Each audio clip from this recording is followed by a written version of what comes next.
नमस्कार, मैं हूं मनोज।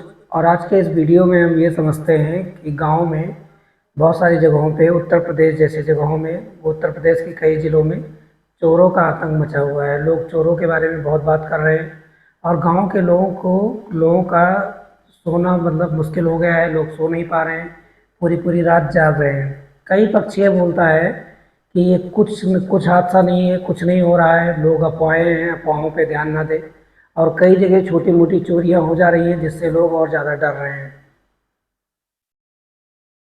इसके साथ साथ ही हम ये समझते हैं कि अगर ये अफवाह है तो हमें क्या करना चाहिए, उस पर हमें कैसे अमल करना चाहिए, हमारी क्या जिम्मेदारी बनती है। और अगर ये सही है तो हमें किस तरीके से रहना चाहिए, क्या करना चाहिए। दोनों पक्ष हैं क्योंकि लोग अलग अलग तरीके से बोल रहे हैं। प्रशासन भी ज़्यादातर केसेस में ये बोल रहा है कि आप अफवाहों पे ध्यान मत दें, लेकिन गांव के जो लोग हैं वो काफ़ी पीड़ित है, काफ़ी परेशान हैं और ऐसी छोटी मोटी घटनाएं चोरी होती जा रही है, हो रही है कहीं कहीं पे, जिससे लोग ज़्यादा परेशान हो रहे हैं। तो हम ये समझते हैं कि अगर ये अफवाह है तो हमें कैसे कैसे रहना चाहिए, कैसे चीज़ों पे ध्यान देना चाहिए। और अगर ये अफवाह नहीं है, अगर ये सही है, तो हमें चीज़ों से कैसे निपटना चाहिए। साथ साथ में हम ये समझने की कोशिश करते हैं कि वास्तव में लोग चोर कैसे बन जाते हैं, वो लोग चोरी क्यों करते हैं। क्या चोरी ज़्यादातर पढ़े लिखे लोग ही करते हैं या अनपढ़ लोग भी करते हैं, और वो भारत में वो कौन से मौसम है जिस समय ये चोरी की घटनाएं जो होती हैं और ये अफवाहें होती हैं जब ज़्यादा फैल जाती हैं। तो सबसे पहले हम समझते हैं कि जो गांव गांव पे आतंक होता है, गांव पे जो किसी चीज़ का आतंक होता है, ये कौन से महीने में ज़्यादा होता है। तो ये अमूमन जो 12 महीने होते हैं साल के, जो 4 महीने होते हैं यहाँ पे प्रॉब्लम ज़्यादा होती है। एक महीना बारिश के महीने में होता है और ये होता है अगस्त और सितंबर का महीना, जब चारों तरफ बाढ़ आ जाती है और गांव के लोग जो है खाली हो जाते हैं। उनकी जो फसलों का सीज़न होता है, फसलों की बुआई हो जाती है, लेकिन उनकी फसल पकती नहीं है। और गांव के लोगों के पास में काम की कमी होने की वजह से वो लोग बिल्कुल खाली हो जाते हैं और कई सारे लोग ये चोरी वाला काम चालू कर सकते हैं, करते भी हैं और लोग करते रहे हैं समय समय पे। पुराने समय में भी चोरी होती रही है और अभी भी चोरी होती है। प्रशासन कितना भी सख्त हो ले, जितना भी प्रशासन सख्त है उतने ज़्यादा चोर भी उतने ज़्यादा सख्त होते जा रहे हैं, उतने ज़्यादा टेक्निकल होते जा रहे हैं। दूसरा महीना जो होता है वो होता है नवंबर और दिसंबर का महीना। इस महीने में भी ये चोरी जैसी घटनाएं और बहुत सारी अफवाहें फैलती हैं और इस महीने में भी लोग अपने अपने घरों में सिमट जाते हैं। सर्दी बहुत ज़्यादा होती है, ज़्यादातर लोगों के पास में काम काज नहीं होता है और इन महीनों में भी लोग निश्चिंत होते हैं, लोग ज़्यादा मतलब सोते हैं, लोग आरामदायक स्थिति में रहते हैं और यहाँ पे चोरी बहुत ज़्यादा होने लगती है। तो अब ये समझते हैं कि जो यूपी में ये घटनाएं हो रही हैं ये कैसे शुरू हुई। सबसे पहले जब जब भी कहीं पे कोई आपदाएं आती हैं, जैसे कई पंजाब में बाढ़ आ गई, बाढ़ आने के बाद में लोग ये सोचते हैं कि लोग चारों तरफ फैलना चालू हो जाएंगे, लोग फैल जाएंगे, अगर इनके पास खाने के लिए नहीं होगा तो लोग क्या करेंगे, और ऐसा लोग करते भी रहे हैं। इसी तरीके से जब ये नेपाल की घटना हुई, जब वहाँ पे बहुत सारे लोग चोर छूट गए, चोरों का दहशत मचा, तो अभी जो ज़्यादा हल्ला हो रहा है वो इलाहाबाद साइड में और गोंडा बलरामपुर डिस्ट्रिक्ट में हो रहा है, जो नेपाल के बॉर्डर के इलाके हैं, वहाँ पे ऐसी प्रॉब्लम आ रही है और लोग काफ़ी दहशत में हैं। अगर ये अफवाह है तो हमें किस तरीके से रहना चाहिए, अगर ये अफवाह नहीं है, अगर ये सच्चाई, तो हमें किस तरीके से रहना चाहिए। इन्हीं सब बातों को आज के इस वीडियो में हम समझते हैं।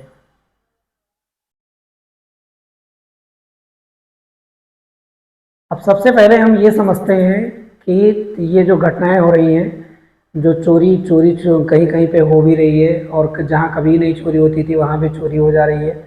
तो हम समझते हैं कि चोर जो होते हैं वो चोर कैसे आ जाते हैं, हमारे समाज के बीच के लोग जो चोर होते हैं वो कैसे चोर बन जाते हैं। मतलब उन्हें चोर नहीं होना चाहिए, तो इनके बहुत सारे कारण होते हैं। इनके सामाजिक कारण भी होते हैं और आर्थिक कारण भी होते हैं। आर्थिक कारण में जैसे अगर किसी के पास में खाने पीने की प्रॉब्लम हो जाती है, किसी आपदा के समय भी ऐसा होता है। और जब कभी भी क्या होता है कि वो सामाजिक रूप से जिस समाज में रहते हैं, जैसे उनकी शिक्षा दीक्षा होती है, अगर वहाँ के लोग ज़्यादातर लोग चोर होते हैं तो ऐसे बच्चे जो है, ऐसी जो युवा पीढ़ी होती है चोर बन जाती है। बेरोजगारी जो होती है, जहाँ पे ज़्यादा बेरोजगारी होती है, उन्हें जो काम मिलना चाहिए वो काम नहीं मिल पाता है और वो लोग चोर बन जाते हैं। बहुत सारी जगह क्या होता है, बहुत सारी मानसिक बीमारियां भी होती हैं। मानसिक बीमारियों की वजह से लोग ज़्यादा जब तनाव में रहते हैं, ज़्यादा खिंचाव में रहते हैं, तो लोग चोर की तरफ बढ़ जाते हैं, उनके यार दोस्त जो होते हैं। और एक बीमारी होती है क्लेप्टोमीनिया। क्लेप्टोमीनिया एक डिजीज होती है। इनमें क्या होता है, अगर आदमी के पास में सब कुछ है, सब कुछ होते हुए भी उसके बाद दिमाग में बार बार ये ध्यान आता रहता है कि हमें चोरी करनी चाहिए, और ऐसे लोग चोर बन जाते हैं और एक ग्रुप का निर्माण कर लेते हैं और ये लोग चोरी को अंजाम देते जाते हैं, अंजाम देते जाते हैं। ये नहीं इनको पता होता कि अगर किसी दिन हम पकड़े जाएंगे और हमारा अंजाम जो है बहुत अच्छा नहीं होगा।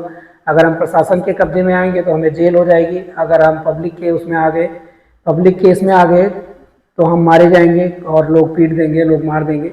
ज़रूरी नहीं है कि इनके जो हथियार इनके पास में हो वो समय पे काम कर पाएँ और ये लोग मतलब इफेक्टिव ढंग से चोरी को कर पाएँ। तो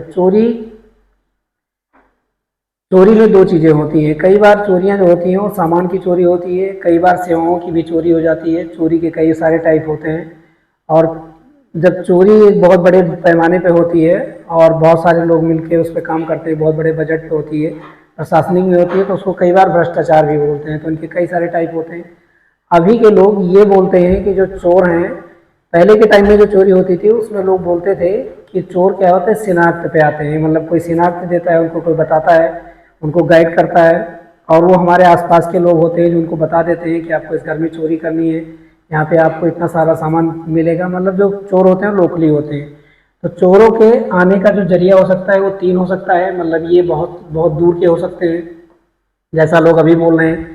ये अलग कंट्री के लोग भी हो सकते हैं जो अपने देश में दाखिल हो गए हैं और एक ग्रुप बना के ये लोग चोरी कर रहे हैं। और ये कुछ आसपास के लोग होते हैं, मतलब इनकी घर की दूरी जो है कुछ किलोमीटर हो सकती है।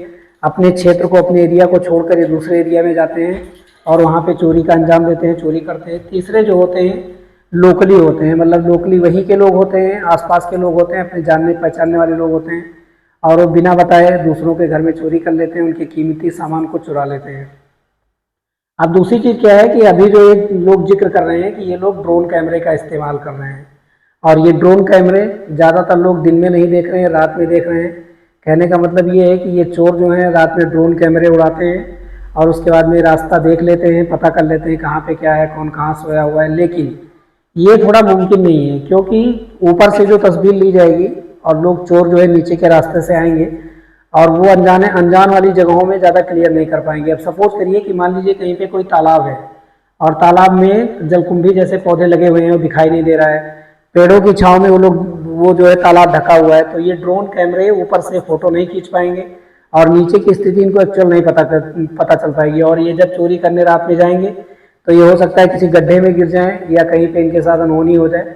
बहरहाल ये रोड का मैप ले सकते हैं, लेकिन जो सारे गाँव हैं वो इतने डेवलप नहीं है कि उन पर बहुत अच्छी रोड हैं। कई बार रोड कहीं जाके ख़त्म भी हो जा रही है, जो आगे की तरफ आगे नहीं बढ़ रही है। तो ऐसा करना बहुत मुश्किल है, क्योंकि दूर के लोग ये ड्रोन कैमरा उड़ा के, और इन ड्रोन कैमरों की बहुत सारी टाइपिंग होती है। ये जो है कम कॉस्ट से लेकर, छोटे कॉस्ट से लेकर 1500-2000 रुपये से लेकर ये लाखों रुपए तक के ड्रोन कैमरे आते हैं।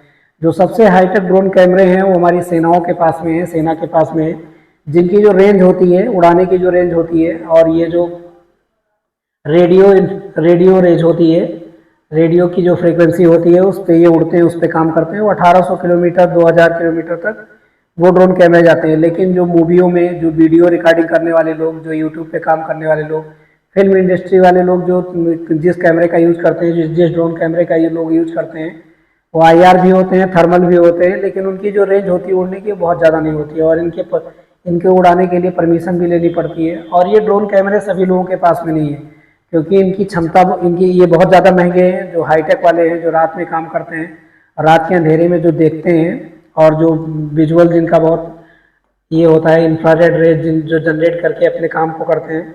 और कैमरा, ये ड्रोन कैमरों का मल्टीपर्पज़ के लिए यूज किया जाता है। इनको सेना भी यूज करती है, और आजकल इनसे सामान भी उठाया जा सकता है, सामान एक जगह से दूसरी जगह छोड़ा जा सकता है। और इन ड्रोन कैमरों के सहारे इवन अगर सामान उठाया जा सकता है तो इन पर चोर भी बैठ के चल सकते हैं, मूव कर सकते हैं, एक जगह से दूसरी जगह जा सकते हैं, ऐसा नहीं है। लेकिन ये ड्रोन कैमरे के सहारे किसी गांव में जाके चोरी करना उतना बहुत मुश्किल है, क्योंकि घरों के अंदर देख पाना घर की कैसी स्थिति है, ज़्यादा क्लियरिटी ले पाना बहुत मुश्किल है। अगर ये बहुत नज़दीक आएंगे तो लोग इनको देख लेंगे। ये बहुत हाइट पे लोग बोल रहे हैं, उड़ रहे हैं, और उड़ते हुए दिखाई देते हैं, और देखते हुए रात में अगर कहीं पे एरोप्लेन भी मूव करता है तो लोग अफवाह फैला देते हैं कि ड्रोन कैमरा यहाँ पे आ गया है, और लोग मानसिक रूप से पीड़ित हो रहे हैं, लोग बहुत दहशत में हैं, और लोग सो नहीं पा रहे हैं इन ड्रोन कैमरों की वजह से। तो अगर ये सही है, अगर एक बार हम ये मानते हैं कि ये जो चोर हैं ये सही में आ रहे हैं तो इनको रोकने के बहुत सारे तरीके हमारे पास अवेलेबल हैं। सबसे पहली बात, अगर ये हाईटेक चोर हैं और इनके पास डोर कैमरे हैं तो जाहिर सी बात है पैदल नहीं चलते होंगे, ये किसी न किसी व्हीकल का, गाड़ी का इस्तेमाल जरूर करते होंगे। और दिन के टाइम पे ये कहीं ना कहीं रुकते जरूर होंगे। अगर ये चोर बाहर से आए हुए हैं, ये चोर अगर हमारे आसपास के नहीं है, अगर ये हमारे आसपास के नहीं है तो कहीं बाहर से आए हुए हैं, कहीं ना कहीं इनका अड्डा जरूर होगा, कहीं ना कहीं जरूर रुकते होंगे। क्योंकि 100, 200, 400 किलोमीटर रात में मूव करके चोरी करना इतना आसान नहीं है। कोई ना कोई जगह टारगेट बनाएंगे जहाँ पे इनको चोरी करना होगा। तो ये काफ़ी दूर के नहीं रहेंगे, काफ़ी नज़दीक के रहेंगे, कहीं ना कहीं टिकेंगे, इनको कोई ना कोई देखेगा। और अगर ये किसी से मिले नहीं हैं, कहीं पे रुकते नहीं हैं और इतने हाईटेक हैं, तो ये कैसे हमारे घरों में घुस जा रहे हैं। जो पुलिस है, जो प्रशासन है, वो हमेशा बोल रही है और उनको कुछ ये सबूत ऐसा नहीं मिल रहा है कि ड्रोन कैमरे के सारे लोग उड़ा रहे हैं। तो इसके लिए, सुरक्षा के लिए हमें क्या करना चाहिए, जो हाईवे से जो रोडें गाँव की तरफ मुड़ी हुई हैं, वहाँ पे पुलिस प्रशासन को यहाँ पे चेकिंग करनी चाहिए और लोगों पे ध्यान देना चाहिए कि कोई हथियारबंद आदमी, कोई चाकूबंद आदमी, ये कैमरे वाले आदमी, और जिनके जिनके पास में कैमरे अवेलेबल हैं, शादियों में वीडियो रिकॉर्डिंग करने वाले लोगों के पास में पहले से कैमरे अवेलेबल हैं। ऐसा तो नहीं है वो लोग रातों में उड़ा रहे हैं, या बच्चों के जो खिलौने होते हैं वो भी ड्रोन के फॉर्मेट में आते हैं, और कहीं ये तो नहीं है कि वो लोग ऐसा उड़ा रहे हैं। तो अगर ये लेके आ रहे हैं और उस जोन में एंट्री कर रहे हैं, अगर ये बाहर के लोग हैं तो कोई ना कोई तो इन्हें देखता होगा, कोई ना कोई तो इनसे मिलता होगा। अब बात है चोरों की। बहुत सारे लोग क्या करते हैं कि दिन के टाइम में जब कोई अपरिचित आदमी गांव में आता है तो उनको पकड़ के पीट देते हैं। बिना जाने बिना समझे किसी पे हमला ना करें, क्योंकि वो कोई मानसिक पीड़ित आदमी भी हो सकता है, कोई अनजान आदमी भी हो सकता है।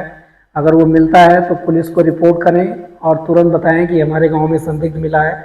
और ये वाले चोर अगर आते हैं, ड्रोन कैमरे भी दिखाई देते हैं, तो लोग पुलिस को इन्फॉर्म तो कर रहे हैं, लेकिन जब पुलिस आती है तो वहाँ पे उनको कोई ऐसा साक्ष्य नहीं मिलता है जिनसे ये पता कर पाए वो लोग कि वास्तव में ड्रोन भी है और चोर भी है। लेकिन कहीं कहीं पे चोरी की वारदात हो रही है, छोटी मोटी चोरियां हो रही हैं और उनकी वजह से लोग दहशत में आ जा रहे हैं, और ये चोरी दूरी दूरी पे हो रही है, कई दिनों के बाद हो रही है।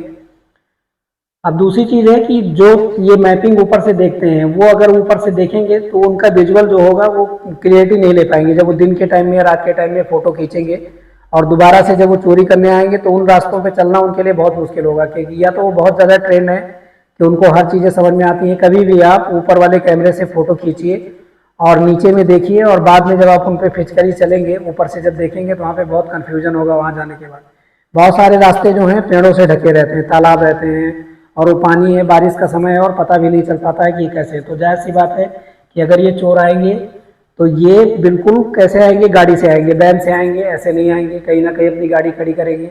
ये गाड़ी से एंट्री करते हैं तो दिन में कहीं ना कहीं मूव करेंगे अगर दूर के होंगे। और अगर ये लोग लोकल लोग हैं, अब इनमें क्या होगा कि जो लोकल चोर होंगे, अगर ये बाहर से लोग इतने दहशत में होते हैं, इतने भाग दौड़ करते हैं, तो लोकल वाले भी एक्टिव हो जाएंगे। वो मौके का फ़ायदा उठाएंगे कि लोग ये सोच रहे हैं कि ये बाहर के चोर हैं, टेक्निकल चोर हैं, और लोग जो लोकल चोरियां होंगी उनको अंजाम देंगे और वो लोगों की चीज़ें चुरा लेंगे। अब हम ये समझते हैं, अब यहाँ पे देखिए जो पिक्चर है, गांव के लोग क्या करते हैं, ये लोग जो है पहरेदारी करते हैं, और ये लोग बोलते हैं अलर्ट रहने का एक तरीका है कि अगर आप हमें चोरों से बचना है, और इनमें पुलिस प्रशासन भी मदद करता है और करनी भी चाहिए। ये पुलिस आती है और वहाँ पे क्या करती है, गाँव के लोगों को कई ग्रुप में बांट देती है। बांटने के बाद में ये बोलती है कि मंडे वाले दिन में आपका पहरा होगा, ट्यूसडे वाले में आपका होगा, वेडनेसडे को आपका होगा, थर्सडे को आपका होगा।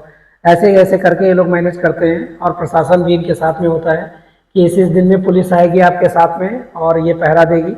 इससे क्या है कि चोरों का आना बहुत मुश्किल हो जाएगा। जब लोग जागते रहेंगे, अलर्ट रहेंगे, तो कभी भी ऐसी अफवाह होती है तो आपको अलर्ट रहना जरूरी है, अलर्ट रहना चाहिए। अगर आप अलर्ट रहेंगे तो ये ऐसी वारदातें जो है कम हो जाएंगी। अब दो चीज़ें हैं आपके पास में, दो चीज़ें कीमती हैं आपके पास। एक तो आपका लगेज है, सामान है, और हमेशा जो चोरी होती है वो हल्के सामानों की होती है, ज़्यादातर भारी सामानों की चोरी नहीं होती। चोर कई बार क्या होता है कि बड़े सामानों को उठा तो लेते हैं, उठा ले जाते हैं, लेकिन वो एक डिस्टेंस पे लेके जाते हैं, वहाँ पे बड़े सामान को फेंक देते हैं, और उनमें जो ज़्यादा कीमती सामान होता है वो पिकअप कर लेते हैं और वो लेके चले जाते हैं। और उनमें कुछ गोल्ड भी हो सकते हैं और कुछ पैसे भी हो सकते हैं। आजकल के समय में लोगों के पास में नकदी का मिलना बहुत मुश्किल होता है, क्योंकि बैंक जो है काफ़ी हाईटेक हो गए हैं, और बैंक के माध्यम से जो डिजिटल ट्रांजैक्शन है लोग अब काफ़ी हद तक करने लगे हैं। तो नकदी जो है वो लोग बहुत कम रखते हैं, तो लोगों के घरों में नकदी मिलना बहुत मुश्किल है। और इवन इन चोरों को ये भी पता होना चाहिए कि कई लोग हथियार लैस वाले घर वाले लोग भी हैं। अगर इनके पास हथियार हैं तो कई लोगों के पास भी हथियार हैं और काफ़ी अलर्ट है। अगर ये घर में घुसे, घर के बाहर के बारे में ड्रोन कैमरे से तो देख पाएंगे, लेकिन जब ये घर में घुसेंगे, घर के अंदर की जो स्थिति है, इनको पता नहीं चलेगा और इनको ये नहीं मालूम चलेगा कि कौन सा कमरा किधर है, किस कमरे में कैसे जाना चाहिए, कहाँ पे कैसे मूव करना है, दरवाज़ा किधर है, ये सब चीज़ें इनको पता नहीं चल पाएंगी। और ये फाइनली अगर किसी के घर में घुसे तो ज़्यादातर चांस है कि ये लोग पकड़े जाए और मारे जाए। अब ऐसी स्थिति में क्या करना है लोगों को,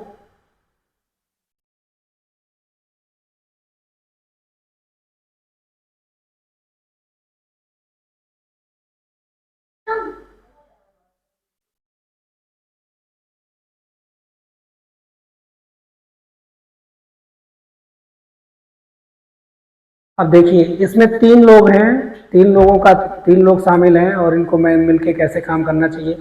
एक तरफ चोर हैं, जो चोर हैं वो हमारे समाज के बीच के लोग ही हो सकते हैं।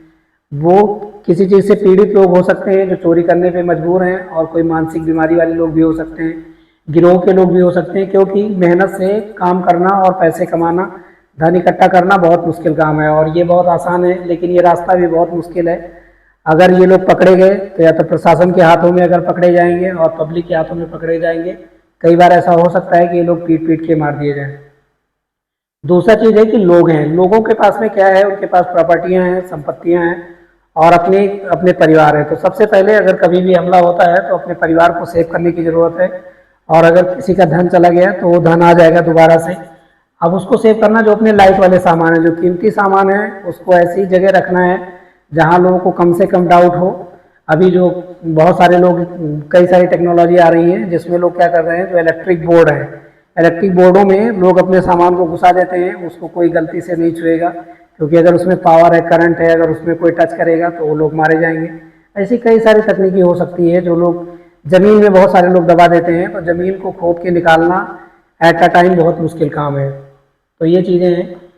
पुलिस का भी इसमें बहुत ज़्यादा रोल है। अगर लोगों को ऐसा लगता है कि मतलब ये अफवाह है, तो लोगों को दिलासा दिलानी चाहिए कि मतलब ये ड्रोन जो उड़ रहे हैं, इनके लिए भी हमारे पास टेक्नोलॉजी, एंटी ड्रोन सिस्टम है और हम इनका इस्तेमाल करेंगे। अगर ये ड्रोन आएंगे तो हम इनको यूज करेंगे और उनको डिस्ट्रॉय कर देंगे, ख़त्म कर देंगे, या तो उनके पावर को हम लोग ब्रेकअप कर देंगे। मतलब उनकी पावर नहीं बचेगी कि वो चीज़ों की फ़ोटो खींच पाएँ, आगे बढ़ पाएँ, और उनको डिस्ट्रॉय करने की भी ताकत इनके पास है। या उनको जैम करने की आदत है कि वो जहाँ पे उड़ेंगे वहीं पे जैम हो जाएंगे। तो ऐसी फैसिलिटी हमारे पास है। पब्लिक को अगर ऐसा लगता है कि नहीं, ये जो है हमारे लिए दिक्कत बन सकते हैं, तो पुलिस के पास में इसका तोड़ है, सेना के पास में इसका तोड़ है। हमें एंटी ड्रोन सिस्टम यहाँ पे लगाने चाहिए जिससे लोगों की दहशत कम हो, और लोगों को पुलिस के साथ में मिलकर काम करना चाहिए। जो गांव के लोग हैं, जो पीपल्स हैं, और जो पुलिस हैं, जो पुलिस वाले लोग हैं, प्रशासन के लोग हैं, उनको मिलकर काम करना चाहिए।